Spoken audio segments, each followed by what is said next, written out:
Hi, everybody. It's great to see you here. We have a really special program for you today, and I'm excited to share it with you. I am Martha Seelman. I'm the Executive Director of Studio Art Quilt Associates. We usually go by our acronym SAQA or SAQA. We are a membership organization of people who are passionate about the art quilt. And we invite you to join us and become a member of SAQA. If you use the discount code TALKS, TALKS, you will get $20 off of your membership today. Before we get started, I wanted to tell you about a really exciting opportunity that we're offering. One of the things that SAQA does is we offer a wide variety of exhibition opportunities. And this is a new one that just opened up, and we're very excited about it. Sensational is all about using your senses to experience the art. So this is going to be an exhibition of art that is touchable or audible, or it interacts with you as you get closer and further away. It changes in different ways.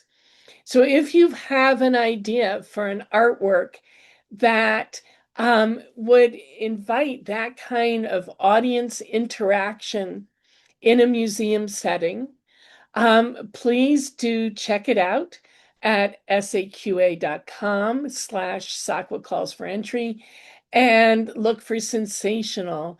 We would love to have you create and submit an artwork. The call for will be open through the end of the month, and the exhibition will be premiering at the Brigham City Museums in Utah, and then we'll be traveling. So please do check out our calls for entry. We also have other calls coming up, including one about fungi and a lot of other exciting opportunities for people who want to show their work and share it with the world.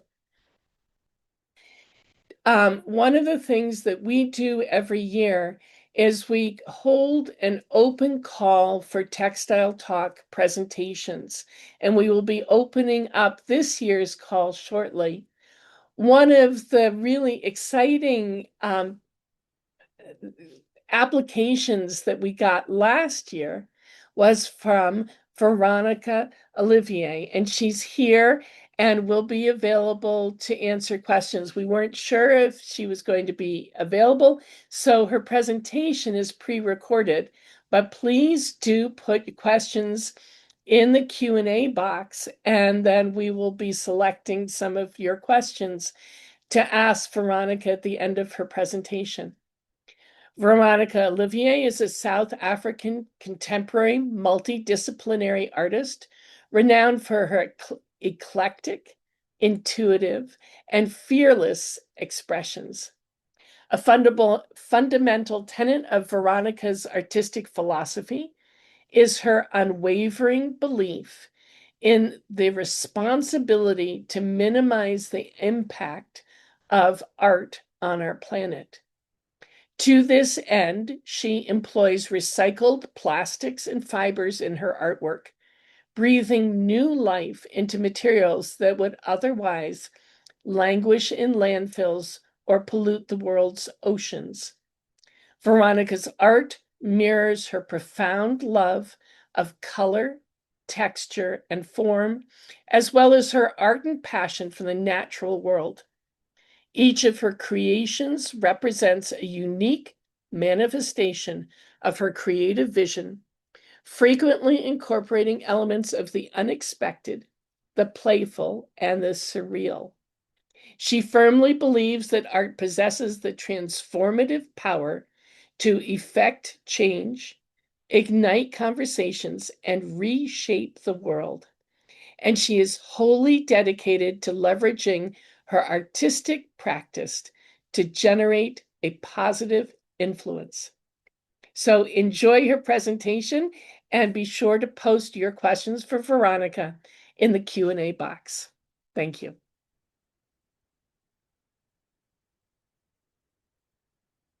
Hello everyone, my name is Veronika Olivier. I'm a South African textile artist, creative educator, speaker and founder of the SAQA Art Association. I live in a small country town called Heidelberg in Gauteng, and from my home studio I create textile sculptures, I make mixed media textile artworks and educational workshops that I share across South Africa and the world. I grew up in a large family where creativity was not considered a career path. There was no opportunity for formal education, for formal studies, and from a very young age, I knew I saw things completely different. And yes, I was imaginative, artistic, creative, curious, constantly creating. And yes, at the age of 5, my grandmother taught me how to sew on a hand sewing machine. And looking back at it now, I realized that moment quietly shaped my entire future. Fabric became familiar to me long before canvas did, and thread became my first drawing tool, and textiles became a language through which I could express emotion, memory, identity, and transformation. Like many people, life took me in a different direction. I worked in corporate for many years and I studied marketing, but creativity always pulled me back, and it never disappeared. So in 2014, I made the life-changing decision to become a full-time artist, and I spent a year teaching myself techniques, getting familiar with what is out there in the art world, experimenting with materials. I discovered mixed media and I absolutely loved it. I often failed, but through the whole process, I discovered my own visual language.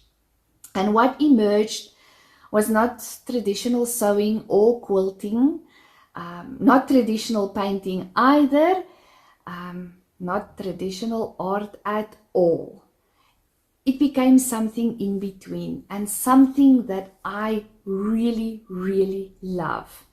So today my work combines recycled textiles, thread, paint, oil pastels, stitching, plastics, fiber, found materials into layered artworks that blur the lines between fine art and textile art.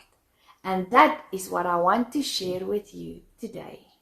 Not just techniques, but a way of seeing, a way of understanding that fabric and thread can be just as expressive as paint and a brush. People often ask me, why textiles? Why? Why just not paint? Because I love mixed media so much and I love art supplies and paints and mediums and pens so much. Why don't I just paint? And the answer is very simple, because for me, textiles carries a memory. My very first memory is my grandmother. So for me, I use fabrics because it already has a life before it enters my studio. I mean, even sample books had a life before it enters my studio. It hanged in a showroom. People looked at it. People touched it. People loved it. People chose it to bring into their homes. So yes, a worn denim jacket, an old cotton shirt, vintage lace. I love vintage lace. Discarded upholstery fabric has so much potential, but it brings a whole story of a home where it previously lived. So even plastic packaging carries a memory and a story for me. These materials already contain history, a story, movement, emotion, and paint starts with a blank surface. So fabric starts with a story. It changes everything. Textiles are deeply connected to humanity. Almost every person has an emotional relationship with textiles or fabric. A grandmother's dress, a child's blanket, a scarf, a favorite scarf, a wedding dress, a uniform, a favorite jersey. Fabric is very personal. When I work with recycled textiles, I am not only working sustainably, but I am also working very emotionally. So there is something deeply powerful about transforming, especially discarded materials, into something beautiful. That transformation mirrors human experience. Many of us know what it feels like to feel overlooked, broken, discarded, or not enough. And yet, art teaches us that broken pieces can still become something extraordinary. And that philosophy lives inside my work. The fusion of paint and stitch. So my work sits between traditional stitching and traditional painting. So sometimes people look at my work and ask, is it a painting or is it textile art? Is it really a sculpture? And honestly, I love that uncertainty because I believe art does not need rigid boundaries. The moment we stop placing materials into boxes, creativity expands. And I speak from experience. I often begin with a painted surface, maybe acrylic washes or oil pastels, sometimes inks. I love collage. I love texture, so I use a lot of texture mediums. I love layering, and I do all of this before I introduce the textiles. So when I do this, fabric becomes my brush strokes and threads becomes the sketch lines, and free motion stitching becomes the drawing. But sometimes the process works in the reverse. Sometimes I begin with fabrics and thread first, building up texture, stitching layers, and creating movement with textiles before a single drop of paint touches the artwork. Then I finish the piece with art mediums. I love to use oil paints. I also love to use inks. And there's no limit to what mediums I use. I will use charcoal in a textile artwork or even watercolor. I made the most beautiful textile and watercolor artworks that was used in the South African Artist magazine annual calendar. Because it's unusual. It's unusual to paint with watercolors on fabric, and secondly, it's very unusual to combine it with stitches. That back and forth conversation between textiles and paint is what makes everything so exciting for me. One medium responds to the other. For example, alcohol ink is absorbed differently in textiles than it is on paper, for example. And the fabric influences the paint, and the paint transforms the textiles, because if you go over textiles with oil paint, with a palette knife, it transforms the texture of the textiles because suddenly it's not smooth anymore, but it has a rough surface. Let's look at a few examples. In this Gustav Klimt-inspired piece, the fabric was no longer simply a background or support structure. It became part of the painting itself. I layered oil paint directly onto the calico, allowing the weave and the absorbency of the fabric to interact with the paint in a way that canvas never quite does. The textile softened the surface and introduced an organic warmth. Instead of the smoothness of traditional painting, the paint settled into the fibers, creating a richer and more tactile finish. The fabric almost drank in the color, giving the work a slightly aged, velvety quality that felt perfectly suited to the decorative and emotional language of Klimt's work. What fascinated me most was how the oil paint transformed the textile, but also how the textile transformed the paint. The calico changed the way the brush moved. It resisted in some areas and absorbed heavily in others. Patterns became softer around the edges. Colors appeared deeper and more earthy. The painted surface started to feel less flat and more alive. I also loved the contrast between the softness of the textile and the bold decorative marks inspired by Klimt's iconic style. The painted patterns almost began to feel stitched, while the fabric underneath carried the warmth and familiarity.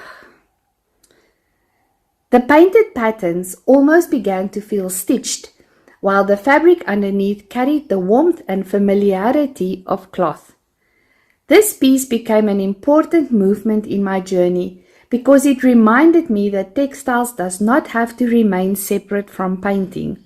Fabric can hold paint beautifully, and paint can elevate textile surfaces into something expressive, layered, and emotionally rich. It is in that space, between stitch and paint, between cloth and fine art, where my creative voice truly began to emerge. So in my artworks, instead of just using paints and mediums to create texture, I sometimes use stitches. I love to layer zigzag stitches. I love to use my machine's built-in decorative stitches. There is a whole library of stitches inside my Bernina 735 that I use daily in my artwork. I love couching because couching brings a textured line work to the artwork, whereas a pencil is just a flat line. Let's have a look at one of my very first textile and paint artworks. When I look at this piece today, I can still remember the excitement of discovering that fabric and paint could live together on one surface. Up until this point, I mostly saw textiles as something separate from fine art. But this artwork became one of my first real experiments where I allowed stitching, fabric, paint, and mixed media to merge into one story. I started by preparing the background first because I wanted the surface to already feel aged, layered, and emotional before I added the rabbit. The background is built up with paint, soft washes of color, stamps, handwritten textures, and collage elements.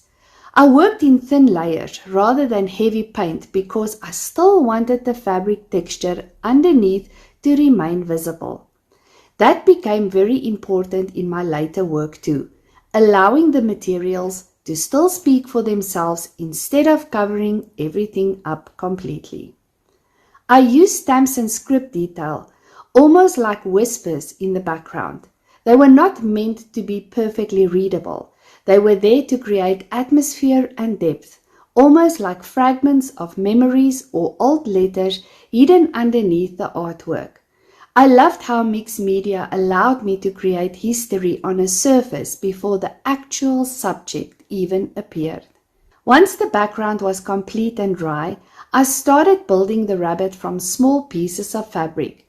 This was one of my first introductions to collage with textiles. Instead of painting the rabbit traditionally with a brush, I cut shapes from different fabrics and layered them together almost like assembling a puzzle. Some fabrics were patterned, some plain, and some had soft texture variations that help create shadows and highlights naturally. I absolutely fell in love with the process because fabric already carries its own story. A printed textile brings pattern. Linen brings texture. Cotton absorbs paint differently. Every tiny scrap adds personality. I realized very quickly that textiles could do things paint alone could never do. After placing the fabric pieces down, I secured them with stitching. At first, the stitching was simply practical. I needed the fabrics to stay in place. But very quickly, I realized that stitches themselves become part of the artwork. The zigzag stitching around the rabbit started creating outlines and texture. The stitched lines added movement and rhythm. Suddenly the thread was not just construction anymore, it became drawing. The movement completely changed the way I viewed sewing machines.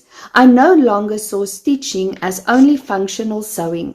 I started seeing thread as a mark-making tool, just like a pencil or a paintbrush. Even in this early artwork, you can already see me exploring that idea. I also stitch patterns into the plants and surrounding areas to create repetition and texture throughout the composition. Those spiral details help move the eye around the artwork while also balancing the soft shapes of the rabbit. Texture became incredibly important to me during this stage of my artistic journey. Once all the textiles and stitching were complete, I moved back into mixed media techniques again.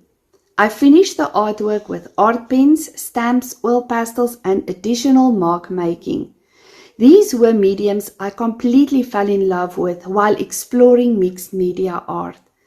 I enjoyed how oil pastels could soften harsh areas or create smoky shadows, while art pens allowed me to add finer details and expressive marks. This artwork truly became my first introduction to combining fabrics with paint on canvas. Looking back now, I can see the beginning of my entire artistic language forming inside this piece. The layering, the stitching, the collage, the storytelling through texture, all of it started here. Even though my work has evolved tremendously since then, this artwork still feels incredibly special to me because it represents experimentation, curiosity, and the moment I realized textiles could become fine art. In the next artwork, using much more fabrics, I used a variety of stitches and layers to create an image of a woman with a leopard in a forest. In this piece, I did not only stitch or apply the fabric pieces onto the surface, I also used free motion stitching to color fill areas and enhance sections with texture, depth, and movement. What I love about free motion embroidery is that the thread almost starts behaving like paint. By layering stitches repeatedly, I could create shadows, highlights, and texture using thread instead of a paintbrush, something that is visible in my later artwork, where I used more thread and fewer paints. In the forest sections, the stitching created movement and atmosphere, while around the leopard I used directional stitching to suggest fur texture and shape. The stitches also helped blend all the fabric layers together, softening the transitions between different textiles and creating a more painterly surface. The final artwork becomes something that exists between painting, textile art, and sculpture, tactile, layered, and alive. I like to distress fabrics. I like to burn it. I like to bleach it. I like to paint over it and transform it and use it for anything except the purpose that it was made for. One of the techniques I use often in my textile artworks is couching wool and fibers onto the surface. Couching is a technique where thicker materials like wool, cord, or fibers are laid onto the fabric surface and then secured with stitching. Instead of the wool passing through the machine, the stitching holds it in place. What I love about couching is the incredible texture and dimension it creates. The wool lifts slightly from the surface, creating shadows, movement, and a sculptural quality within the artwork. In many of my pieces, I use couching to create flowing organic lines, plants, branches, movement, or textured backgrounds. Sometimes the wool becomes part of the composition itself, almost like drawing with fiber instead of pencil or paint. Different yarns also create different emotional qualities.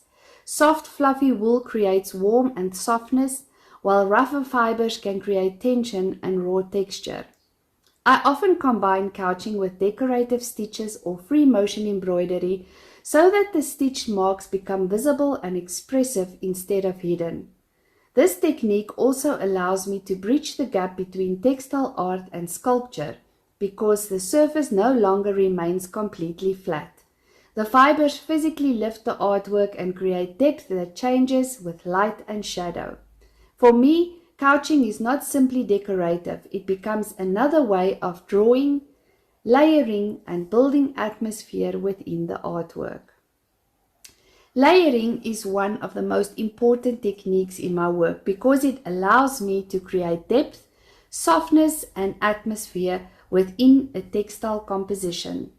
I often layer print fabrics, painted fabrics, lace, translucent textiles, and sheer materials on top of one another to build visual complexity. Sheer fabrics are especially interesting because they partially reveal what is underneath them. Instead of completely covering a surface, they soften it and allow glimpses of color, texture, or imaginary to show through. That transparency creates a sense of depth, almost like looking through layers of memory or emotion. Sometimes I place printed fabrics underneath sheer textiles so that the patterns become muted and slightly blurred.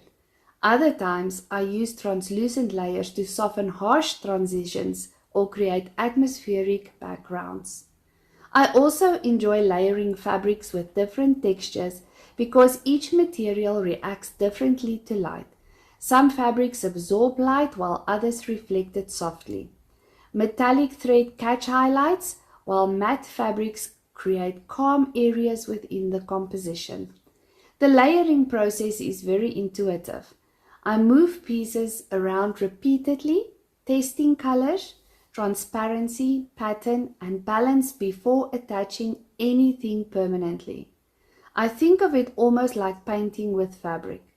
Each layer changes the emotional feeling of the artwork. A darker layer can create mystery and depth, while lighter translucent fabrics can create softness and movement. These overlapping layers also help create a more immersive surface where the viewer continues discovering details the closer they look. That is one of the things I love most about textile art.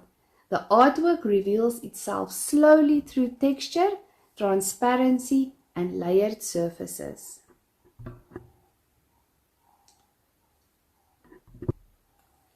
Free motion stitching is one of the most important techniques I use to attach shapes, images, and fabric pieces within my artworks. Instead of using traditional straight seams, I move the fabric freely beneath the needle, allowing the stitching lines to become organic, expressive, and painterly. The stitches do much more than simply hold the fabric in place. They become part of the visual language of the artwork. Sometimes I stitch tightly around shapes to define edges and create contrast. Other times I use loose layered stitching to soften transitions between fabrics and blend the surface together. This technique allows the composition to feel more fluid and integrated instead of looking like separate pieces placed side by side. Free motion stitching also adds texture, movement, and rhythm. The repeated stitch marks create energy across the surface, almost like sketch lines or brush strokes. I especially love how the thread interacts with the fabrics underneath. As the stitching builds up, the surface becomes richer and more dimensional. The stitching itself starts becoming part of the drawing process. For me, free motion embroidery transforms the sewing machine into an artistic tool rather than simply a construction tool. The needle becomes my pencil and the thread becomes my mark-making medium. Composition is one of the most important parts of my creative process. Before I begin stitching permanently, I spend a great deal of time arranging fabrics, textures, colors, and objects across the surface, also matching it with traditional art mediums. I look at balance, movement, contrast, and focal points within the artwork. Sometimes I move a single element around multiple times before deciding where it belongs, especially if I know that I want to paint something there. I think of composition almost like visual storytelling. Every shape, color, and texture contributes to the emotional feeling of the piece. One of the techniques I love using within composition is embroidered lace. Many people assume that intricate embroidery effects can only be achieved with expensive embroidery machines, but that is not true at all. Beautiful embroidered surfaces can also be created using lace fragments, embroidered textiles, crochet pieces, doilies, or stitched trims incorporated directly into the artwork. I often cut apart embroidered lace motifs and place them strategically throughout the composition to create detail, elegance, and texture. Sometimes a small lace fragment becomes leaves, coral textures, flowers, clothing details, or decorative highlights within the artwork. What makes this technique exciting is that it becomes very accessible to artists who do not own an embroidery machine. You can still create richly layered embroidered effects simply by combining found textiles and stitch surfaces creatively. I also love how lace introduces softness and delicacy into mixed media compositions. Against rough fabrics, distressed textiles, or heavily stitched areas, the lace creates beautiful contrast. The open areas within lace also allow underlying colors and textures to show through, creating additional layering and depth. In many ways, embroidered lace becomes another drawing tool within the composition. It helps guide the eye across the artwork while also adding tactile detail and visual richness. For me, textile art is not about having the most advanced equipment. It's about learning to see materials differently and understanding how texture, layering, stitching, and composition can work together with traditional art supplies to tell a story. My sewing machine becomes my mark-making tool, and I love that because everything that I've learned from mixed media, from layering, from mark-making, I now duplicate with my sewing machine and hand stitches. For me, my machine is not there for construction at all. Every now and again I would make a garment for myself, but then again it's also wearable art, and it is not just stitching or sewing, like a seamstress would do.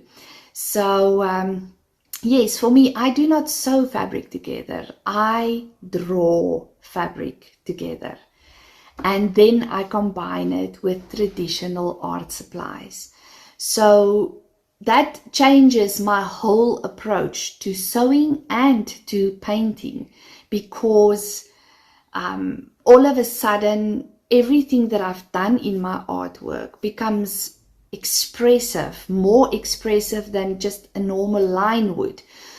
With a couched thread or a couched wool, movement matters more than just a normal line drawing, and that's what makes it so exciting for me. One of the most important elements of my art style is layering, and I love that. I absolutely love that. I learned that from studying mixed media.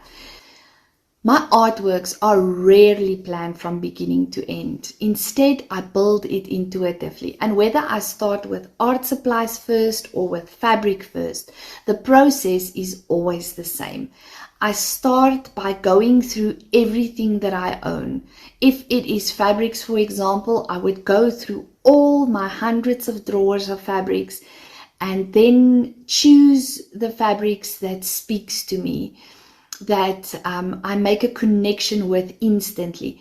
And then I would take that and then I would look for haberdashery and laces and things to add to it, wool, fibers, plastics, and then choose paints or pastels or mediums in the same colors, and everything will be just on the table.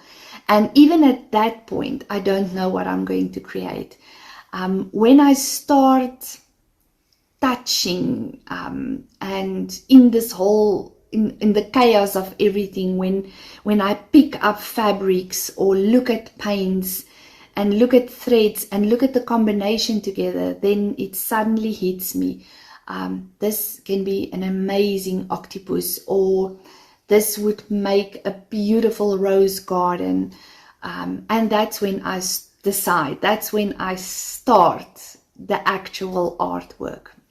So when everything is on my table, that stage of my artwork looks very unresolved, sometimes even ugly, and sometimes even an hour or 2 hours in my artwork. If an outsider would look at it, they would think I don't have a clue what I am doing. But for me, it is important to understand that creative work often moves through uncomfortable stages before it becomes beautiful. We all know it. Artists know it, quilters know it, textile artists know it. There is always a stage where you have to push through the uncomfortable before you get to the beauty. So yes, many artists stop too early because they panic in the middle. They panic in the messy middle. I remember the very first time when I tore fabrics up, beautiful, beautiful designer fabrics. I decided that I'm going to tear it up and combine it with thread and with alcohol ink and with acrylic paint. And I made a rabbit, a tiny little rabbit. And I was scared throughout the whole process. I was terrified that people are going to laugh at me, that people are going to think that I'm crazy to tear up this beautiful fabric. And in the end, I posted that little textile figurine rabbit on Facebook, and within an hour it sold. And I knew that I found my artistic voice. I knew that the way that I use textiles and traditional art materials together is going to be my artistic voice, and I knew that it was going to be a success. So when I work through that process of having this big mess on my table with so many things that does not necessarily end up in the artwork, but that is just there for inspiration. Sometimes it does end up in the artwork, but yes, the whole process requires trust. Sometimes I add translucent fabrics, Sometimes I would stitch marks. Sometimes I would unpick it because I did not like it. Sometimes I paint highlights, and sometimes hand embroidery ends up in the artwork. I love working in layers, so I just continue because each layer that I create, whether it's fabric or whether it's paint, it affects what comes next. And just like life experiences shapes us over time, so I think that's why I resonate with this style so much, because of my history and the way I was shaped into the person that I am today. So composition also becomes incredibly important because textiles introduce physical weight and visual density as well. So that's one thing that I can sometimes lose track of, because I just see the beauty, but I forget that somebody needs to pick this sculpture up and transport it and put it or place it or hang it. So, and the other thing is also, when I use heavy texture, for example, in one area, it needs to be replicated because there needs to be a balance.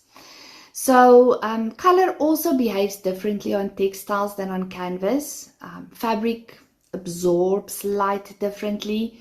Threads reflect light differently.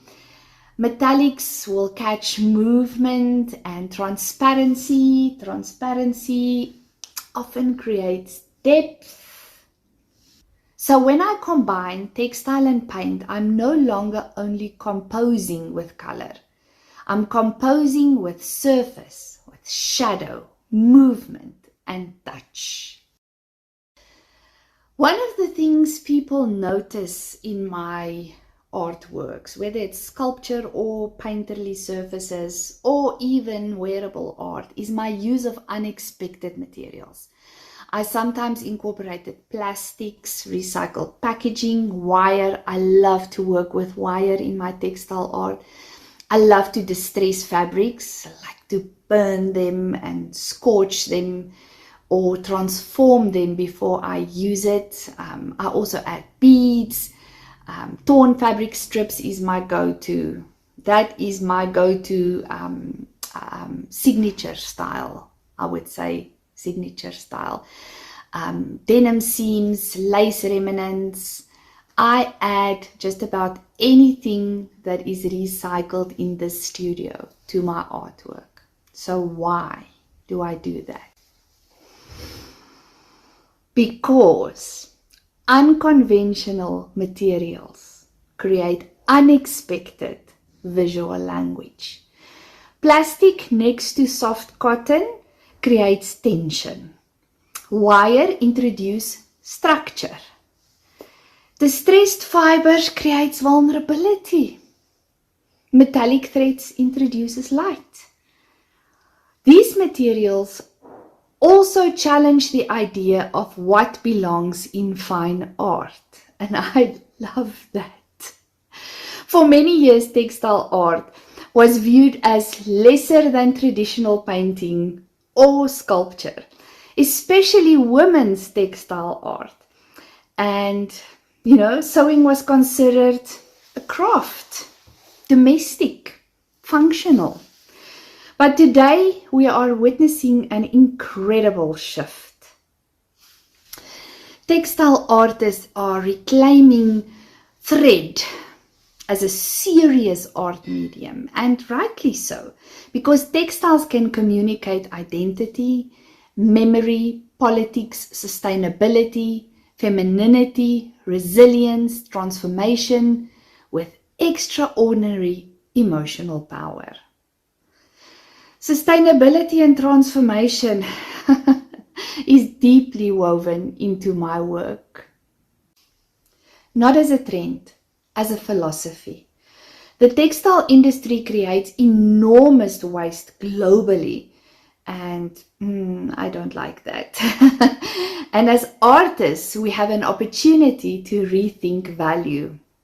What if the offcut matters? What if discarded fabric still has beauty? What if waste becomes art? And some of my favorite materials come from thrift stores, donated fabrics, scraps, old clothing, forgotten textiles, and of course, the sample books of discarded samples of fabrics. I often say, I do not see scraps, I only see potential. And perhaps that is one of the most meaningful lessons creativity teaches us, is transformation. Art transforms materials, but it also transforms people. I've seen women walk into workshops convinced that they are not creative and leave holding something beautiful they made with their own hands. And that moment matters because creativity reconnects people with possibility. The emotional language of texture. Texture is emotional.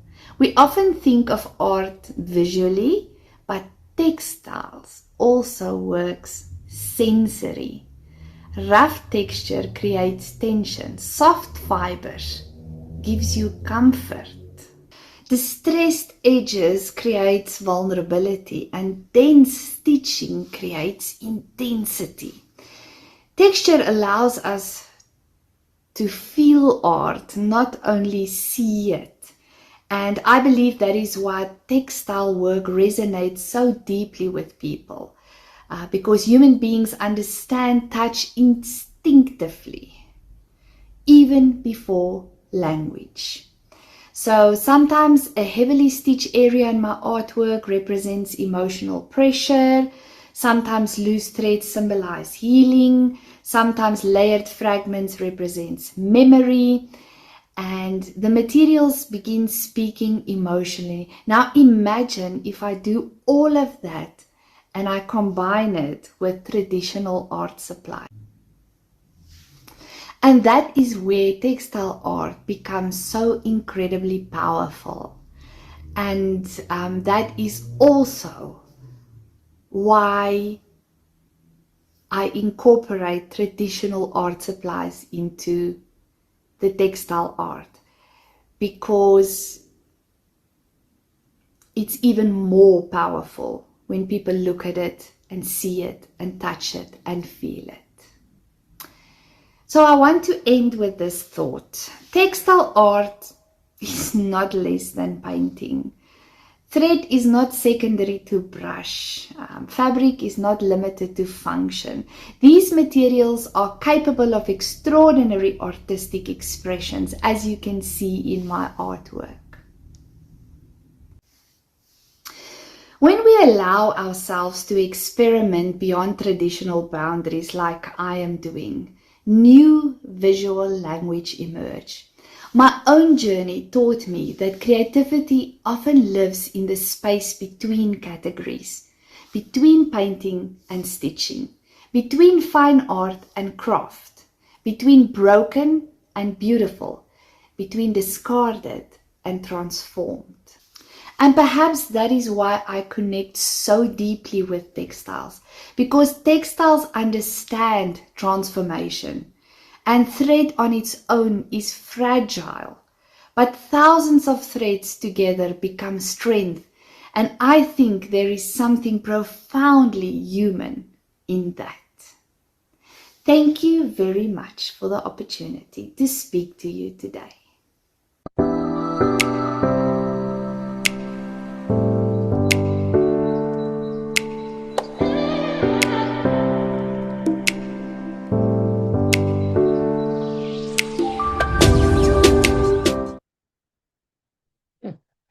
Thank you, Veronika. That was just an amazing presentation. Um, and I'm so glad that you are able to be here to answer a couple quick questions before we run out of our hour.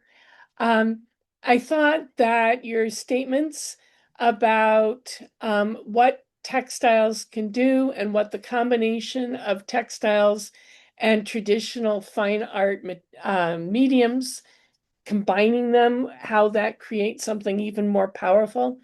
I thought those were just amazing statements. I particularly loved your statement that your process requires trust. And Mhm. I just think that is so true that anybody who's making something reaches that stage where it's just doesn't feel like it's going to work and you have to trust in it and push through. Yes. I have one technical question, which is for your sculptural work. What are you using for the armature to give it shape? Okay, so my way of working when I started doing sculpture is I did a lot of research. I love to do research, Mhm. but I also believe that, when you do research and get inspired by other people, that you do not replicate or duplicate or use their ideas, you come up with something new. So initially, I looked at soft sculpting. I absolutely loved it, but I immediately decided to stand out and to do something different and get my own creative voice. I want to make my sculptures hard. So I harden the textiles. I also shred and tear my beautiful fabrics with the beautiful patterns, because at the end it renders something completely new.